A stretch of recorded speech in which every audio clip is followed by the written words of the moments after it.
চন্দ্রকোনায় তৃণমূলের প্রার্থীর সমর্থনে দেবের রোড শো। চন্দ্রকোনার বিধানসভা তৃণমূল প্রার্থী সূর্যকান্ত দোলইয়ের সমর্থনে অভিনেতা সাংসদ দেবের রোড শো। চন্দ্রকোনার রামজীবনপুর বাস স্ট্যান্ড থেকে রামজীবনপুর কালীতলা পর্যন্ত প্রায় 2 কিলোমিটার রোড শো করেন অভিনেতা সাংসদ দেবকে দেখতে রাস্তা দুপাশে দাঁড়িয়ে অগণিত মানুষ, ভিড় সামলাতে হিমশিম খাচ্ছে পুলিশ। দেব জানান তিনি সারা বাংলা জুড়ে যে সাড়া দেখাতে পাচ্ছেন তাতে তিনি আশাবাদী যে গতবারের তুলনায় এবার তার দল অত্যন্ত 5 থেকে 10টি আসন বেশি পাবে।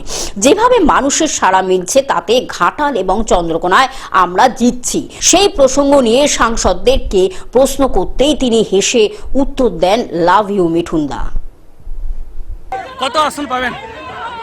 আমি গোটা বাংলা জুড়ে যেটা দেখতে পাচ্ছি যে গতবারের থেকে এবারে অন্তত 5টা থেকে 10টা বেশি সিটি পাওয়ার কথা, এবং চন্দ্রকোনা যেটা আমরা এসেছি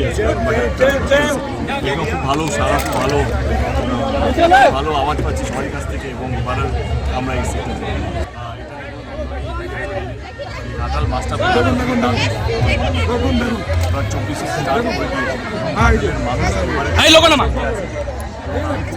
দেখতেই পাচ্ছ। আমি অনেকবার বলেছি দলকে আমাকে ঘাটালে পাঠাও, এখন দল বাংলা ঘুরে অনেক ঘাটাল 19 তারিখে যাচ্ছে, 19 তারিখে ঘাটালে কথা ঘাটালে।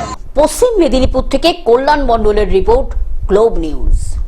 এখন থেকে গ্লোব টিভি দেখুন আপনার স্মার্টফোনেও। গুগল প্লে স্টোর অথবা অ্যাপল স্টোর থেকে ডাউনলোড করুন গ্লোব টিভি লাইভ অ্যাপ। এছাড়া জিও টিভি অ্যাপ থেকে দেখুন গ্লোব টিভি লাইভ।